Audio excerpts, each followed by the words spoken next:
암송가족 여러분 안녕하세요. 성경암송학교 박종신 목사입니다. 하나님의 사람으로 온전하게 하는 성경 암송의 힘 365에 오신 여러분을 예수님의 이름으로 환영하고 축복합니다. 오늘은 2026년 4월 11일 토요일입니다. 그리고 성경 암송의 힘 365 세 자릿수 101일차가 되는 날입니다. 오늘도 구호 힘차게 외치고 시작하겠습니다. 암송구호 준비! 아멘! 시작! 배운 말씀, 확실한 진리, 끝까지 거하자. 한국의 모든 크리스천이 암송할 때까지 멈추지 말고 끝까지 가자. 아멘! 아멘! 어제 우리에게 주셨던 하나님의 말씀은 마가복음 8장 31절 말씀이었죠.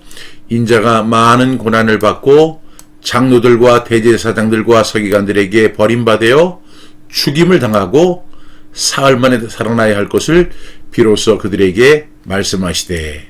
마가복음 8장 31절 말씀. 아멘, 아멘. 우리 세 번 선포하고 암송하겠습니다. 마가복음 8장 31절 말씀. 인자가 많은 고난을 받고 장로들과 대제사장들과 서기관들에게 버림받아 죽임을 당하고 사흘 만에 살아나야 할 것을 비로소 그들에게 가르치시되. 마가복음 8장 31절 말씀. 아멘, 아멘.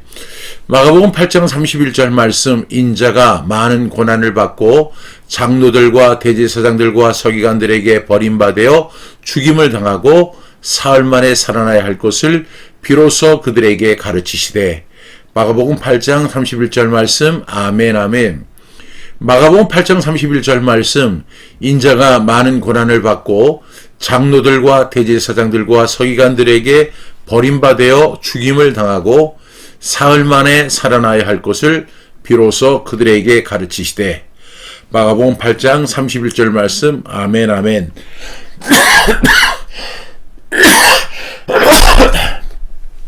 죄송합니다. 우리 암송해 볼까요? 마가복음 8장 31절 말씀. 우리 눈을 감고 암송하겠습니다. 마가복음 8장 31절 말씀. 인자가 많은 고난을 받고 장로들과 대제사장들과 서기관들에게 버림받아 죽임을 당하고 사흘 만에 살아나야 할 것을 비로소 그들에게 가르치시되. 마가복음 8장 31절 말씀. 아멘, 아멘. 어떻게 암송이 되셨습니까? 우리 다시 한번 해볼까요?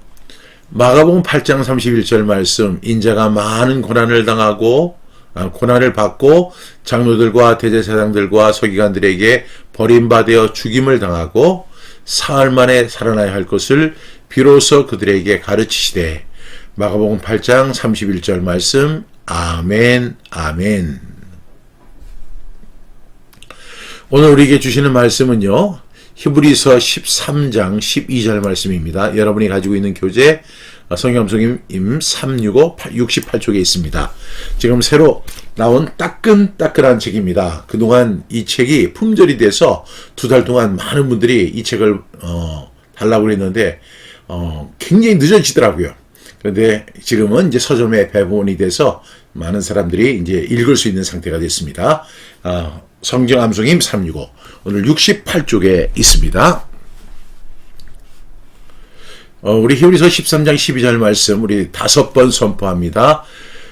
히브리서 13장 12절 말씀. 그러므로 예수도 자기 피로서 백성을 거룩하게 하려고 성문 밖에서 고난을 받으셨느니라. 히브리서 13장 12절 말씀. 아멘, 아멘. 히브리서 13장 12절 말씀. 그러므로 예수도 자기 피로서 백성을 거룩하게 하려고 성문 밖에서 고난을 받으셨느니라. 히브리서 13장 12절 말씀. 아멘, 아멘. 히브리서 13장 12절 말씀. 그러므로 예수도 자기 피로서 백성을 거룩하게 하려고 성문 밖에서 고난을 받으셨느니라. 히브리서 13장 12절 말씀. 아멘, 아멘. 히브리서 13장 12절 말씀. 그러므로 예수도 자기 피로서 백성을 거룩하게 하려고 성문 밖에서 고난을 받으셨느니라. 히브리서 13장 12절 말씀. 아멘, 아멘.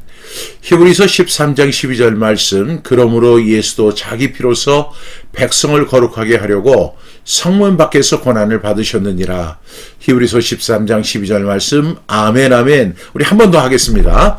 히브리서 13장 12절 말씀. 그러므로 예수도 자기 피로써 백성을 거룩하게 하려고 성문 밖에서 고난을 받으셨느니라. 히브리서 13장 12절 말씀. 아멘 아멘.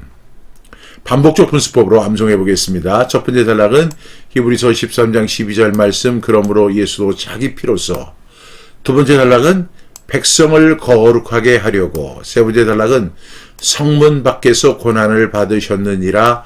히브리서 13장 12절 말씀. 아멘 아멘. 이렇게 갑니다. 먼저 1단락입니다. 히브리서 13장 12절 말씀. 그러므로 예수도 자기 피로써. 히브리서 13장 12절 말씀. 그러므로 예수도 자기 피로써. 히브리서 13장 12절 말씀. 그러므로 예수도 자기 피로써.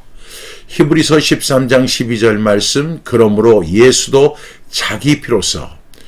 히브리서 13장 12절 말씀. 그러므로 예수도 자기 피로써. 두 번째 단락입니다. 백성을 거룩하게 하려고. 백성을 거룩하게 하려고. 백성을 거룩하게 하려고. 백성을 거룩하게 하려고. 백성을 거룩하게 하려고. 세 번째 단락입니다. 성문 밖에서 고난을 받으셨느니라. 히브리서 13장 12절 말씀. 아멘 아멘. 성문 밖에서 고난을 받으셨느니라.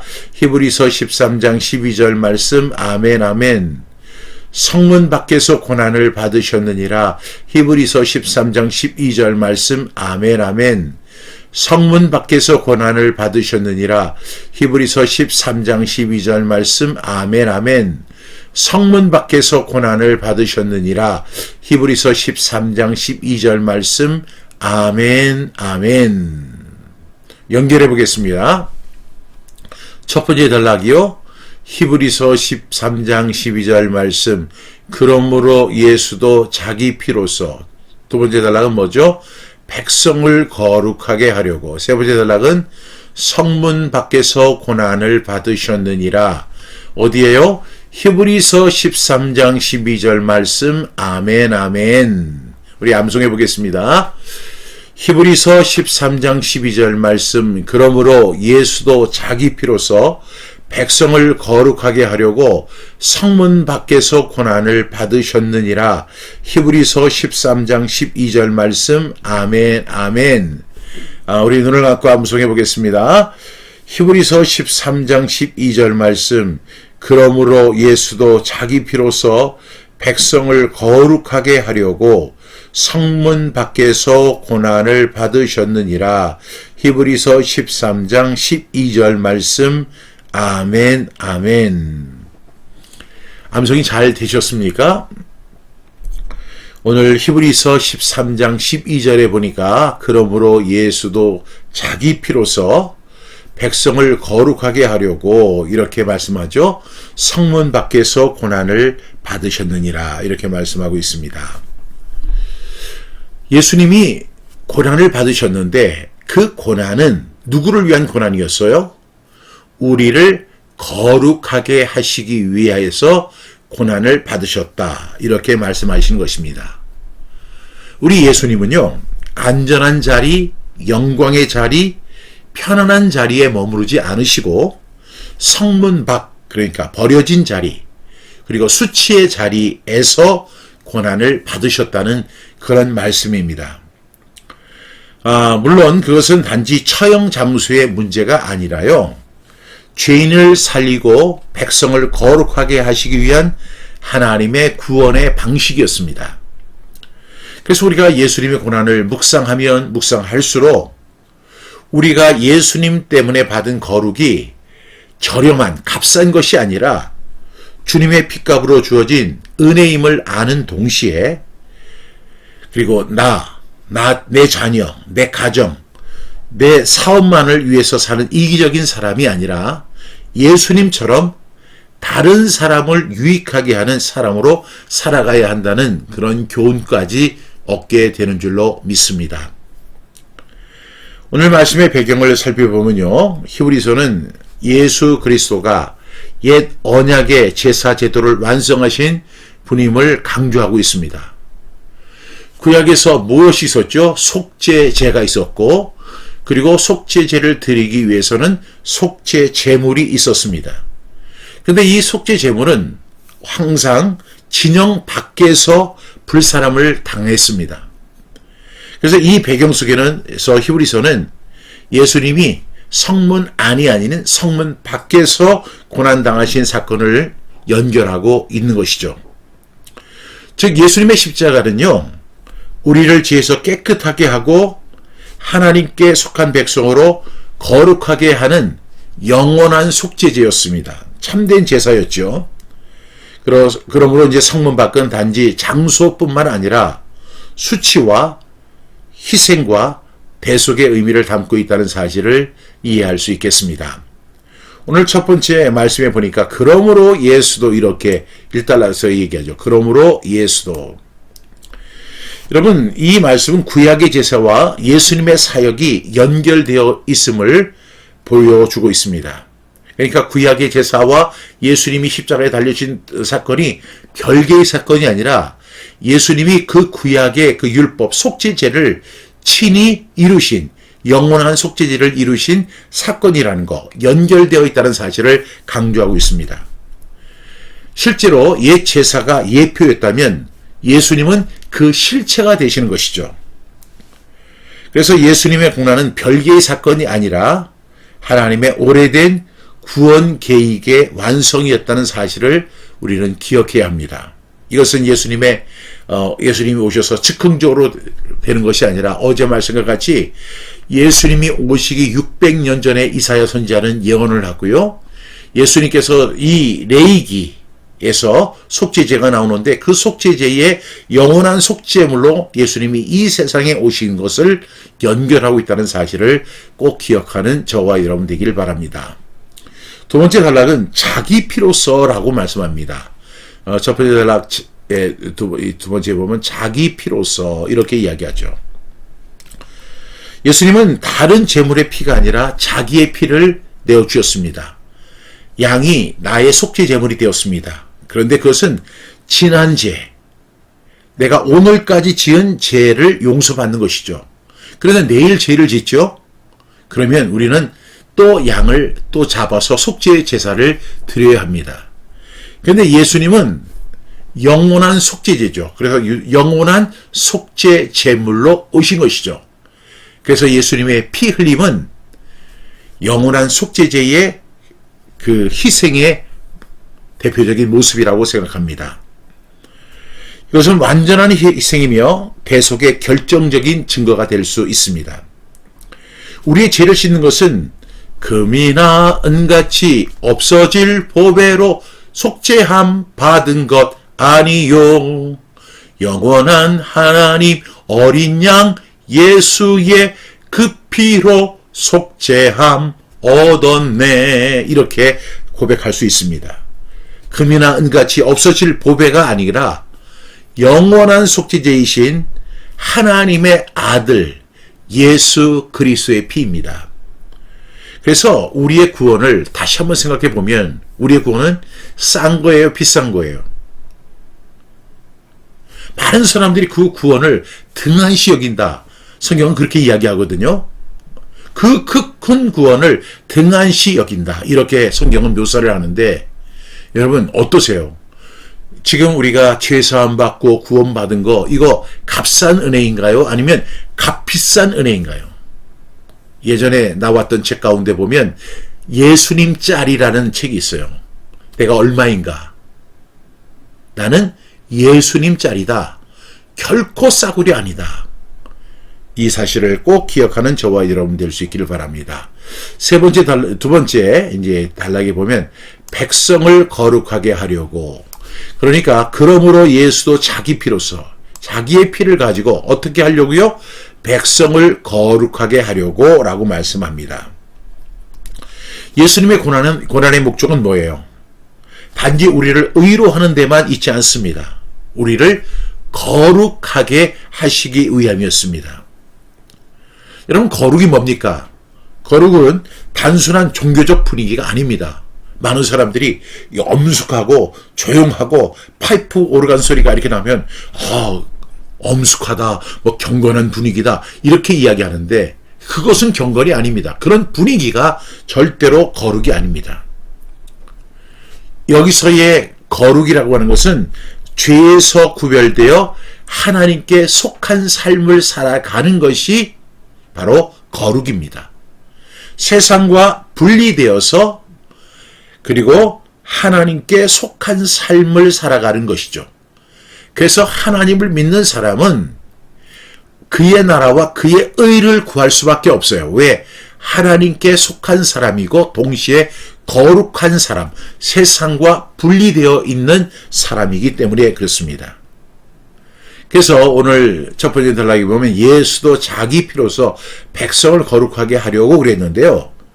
예수님의 피는 우리를 용서하실 뿐 아니라 하나님께 드려진 삶으로 이끄신다는 사실을 꼭 기억할 수 있기를 바랍니다.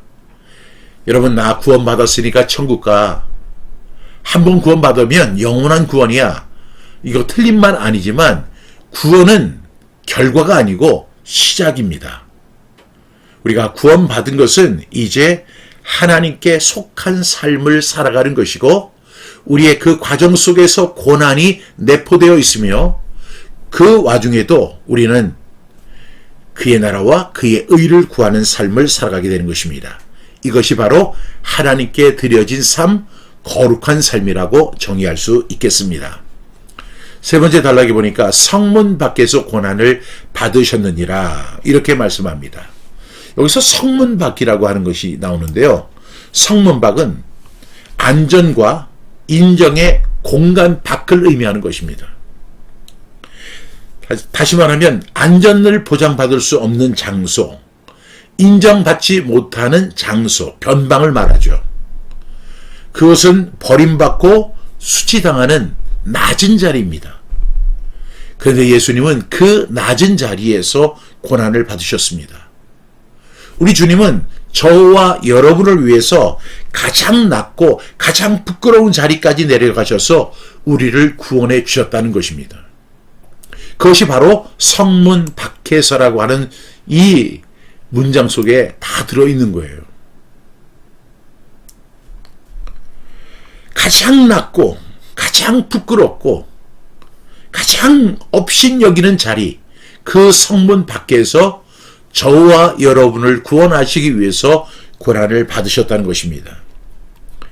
예수님의 사랑은 중심부에만 머문 사랑이 아니라 밖으로 밀려난 자리까지 찾아가시는 사랑입니다. 이 사랑을 꼭 기억할 수 있기를 바랍니다. 마지막에 보면 이제 고난을 받으셨느니라 이렇게 말씀합니다. 고난을 받으셨느니라. 여러분, 예수님의 고난은 어떤 고난이었어요? 실제였고 의도적이었습니다. 마치 예수님은 이 세상에 고난을 받기 위해 오신 분 같이 고난을 자청하신 거예요. 주님은 억지로 끌려가신 피해자가 아니라 우리를 거룩하게 하시기 위해서 기꺼이 고난을 받으신 구원자이십니다. 그러므로 예수님의 고난을 아는 사람들이라면 거룩을 가볍게 여길 수가 없겠죠. 예수님의 피와 고난 위에 서 있는 삶이라면 우리도 주님을 위해 성문 밖의 자리까지 순종할 준비가 되어 있어야 돼요. 적어도 우리가 예수님의 피로서 우리가 거룩하게 되고 구별된 삶을 살아가고 하나님의 나라와 하나님의 의를 구하는 백성으로 살아간다면 그것은 뭐예요? 나 자신을 위해서 내 자녀, 내 가정, 내 사업장, 내 교회가 아니라 이제는 다른 사람을 유익해 하는 삶으로 승화시켜야 될 줄로 믿습니다. 한 번 죽는 것은 사람에게 정해진 것이거든요. 그런데 그 살아있는 동안에 무엇을 위해 살았느냐 주님 물으신다면 여러분은 어떻게 대답하시겠어요? 나 자신을 위해서 열심히 살았습니다. 내 자녀들을 갖다 교육시키고 성장시키기 위해서 열심히 살았습니다. 우리 가정을 갖다가 번듯하게 세우기 위해서 열심히 살았습니다. 그리고 내 사업장을 키우기 위해서 열심히 살았습니다. 나쁜 건 아니죠. 그렇지만 예수님이 성문 밖에서 저와 여러분을 위해서 고난당하신 걸 생각해 보세요. 그분은 가장 낮고 가장 부끄럽고 가장 손가락질하는 그 낮은 자리까지 오셔서 저와 여러분을 위해서 고난 받으셨거든요. 그런 것을 통해서 우리가 깨달아야 할 게 뭘까요? 저는 복음을 전하는 것이 바로 그 예수님의 은혜에 보답하는 첫 번째 스텝이라고 생각해요. 우리가 한 사람을 교회로 인도하는 것도 중요하지만 그보다 더 중요한 것은 내가 그 사람에게 복음을 전하는 거예요. 내가 받은 구원, 내가 깨달은 그 복음을 그 사람에게 증거해서 그 사람이 예수를 믿고 예수님을 영접하고 하나님의 자녀가 되고, 그런데 그 과정에 고난이 있어요. 그 사람들에게 업신여김이 있어요. 그리고 엄청나게 손가락질 당할 수도 있어요. 그러나 사도 바울과 같이 내가 달려갈 길과 주 예수께 받은 사명 곧 하나님의 은혜의 복음을 증언하는 일을 마치려 하면은 나의 생명을 조금도 귀한 것으로 여기지 아니하노라. 나의 생명을 조금도 귀한 것으로 여기지 아니하나. 이 말씀의 의미가 뭐예요? 그것이 더 가치 있다는 거예요. 내 목숨도 가치 있다고 생각했는데 그보다 훨씬 더 가치 있는 것이 은혜의 복음을 증언하는 것. 그 일을 마치려 하면은 나의 생명보다 그것이 훨씬 귀한 거예요. 그것을 위해서 사도 바울은 엄청나게 고난을 받았고 태장을 받았고 옥에 갇혔고 수치를 당했고 불편함을 느꼈고,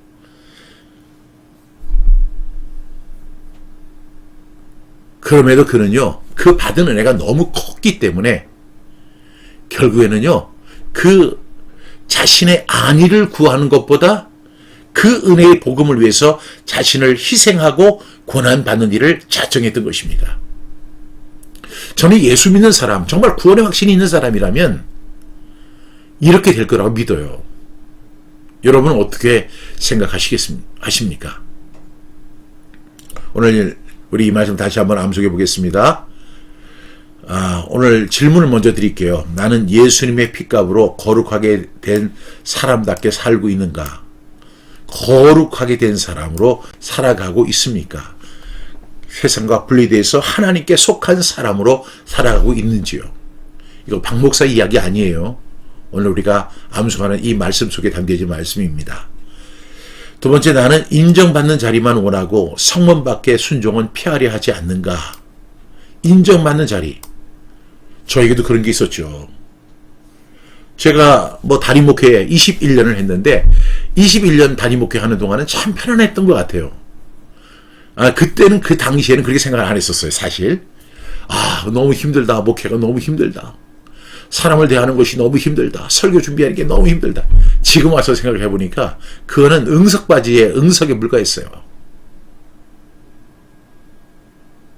그런데 사람들이요 얼마나 담임 목사라고 인정을 해주고 사랑해주고,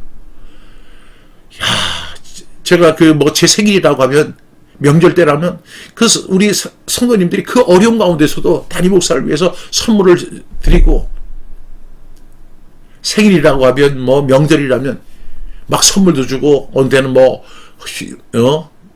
헌금도 이렇게 주고 막 그래요. 근데 놀라운 것은 제가 15년 동안 성경방송 사역을 하는 동안에 그렇게 하는 분이 거의 없어요. 제 생일이 은진치 아는 사람도 없어요. 물론 제가 알릴 필요도 없죠. 제 생일이 언제입니다. 이렇게 얘기할 필요가 있겠습니까? 그런데 사실 그때 비해서 훨씬 인정받지 못하거든요. 그래서 때로는 그 교회 사역할 때, 담임 목회를 할 때가 그리울 때도 있어요. 그렇지만 주님이 저에게 명하신 사명이에요. 그래서 이 사명을 감당하는 거, 제가 피할 수 있었지만 저 피하지 않기로 했어요. 여러분은 어떻습니까? 인정받는 자리만 원하고 성문밖에 순종을 하지 않으려고 하지는 않습니까? 세 번째 질문입니다. 예수님처럼 나는 다른 사람을 위해 헌신할 마음을 가지고 있는가? 다른 사람을 위해, 나 자신을 위해서가 아니라 나 자신을 위해서 기도하고 내 가정을 위해서 기도하는 것이 아니라 다른 사람을 위해서, 다른 사람을 유익하기 위해서 헌신할 마음에 다짐이 있는가 묻고 싶습니다. 여러분, 오늘 말씀 생각합니다. 다시 한번 암송해 보겠습니다. 히브리서 13장 12절 말씀. 그러므로 예수도 자기 피로서 백성을 거룩하게 하려고 성문 밖에서 고난을 받으셨느니라. 히브리서 13장 12절 말씀. 아멘, 아멘. 오늘 말씀 생각하면서 함께 기도하겠습니다. 사랑하시는 주님, 예수님께서 자기 피로 저희를 거룩하게 하시려고 성문 밖에서 고난을 받으셨음을 묵상하게 하시니 감사합니다. 주님의 고난이 얼마나 크고 깊은 사랑인지를 잊지 않게 하여 주시옵소서. 값없이 받은 은혜처럼 보이지만 실상은 주님의 핏값으로 주어진 은혜임을 늘 기억하게 하여 주옵소서. 주님, 저희도 이제 죄를 가볍게 여기지 않게 하시고 예수님처럼 다른 사람을 위한 대속의 삶을 살아가는 우리 모두가 되게 하여 주옵소서. 사람들이 인정하는 자리만 찾지 않게 하여 주시고 주님이 원하시면 성문 밖의 자리까지도 기꺼이 순종하는 믿음을 더하여 주시옵소서. 우리 암송가족 모두가 십자가 없는 거룩을 말하지 않게 하시고 예수님의 고난 위에 세워진 참된 거룩을 배우는 우리 암송가족 다 되게 하여 주옵소서. 예수님의 이름으로 기도합니다. 아멘. 오늘 하루도 하나님의 은혜 가운데서 평강과 은혜를 누리는 저와 여러분 다 되기를 주님의 이름으로 축복합니다. 구독과 좋아요 그리고 알람 설정 누르시면 매일 아침 6시 30분에 만날 수 있겠습니다. 그럼 내일 아침 6시 30분에 다시 뵙겠습니다. 감사합니다.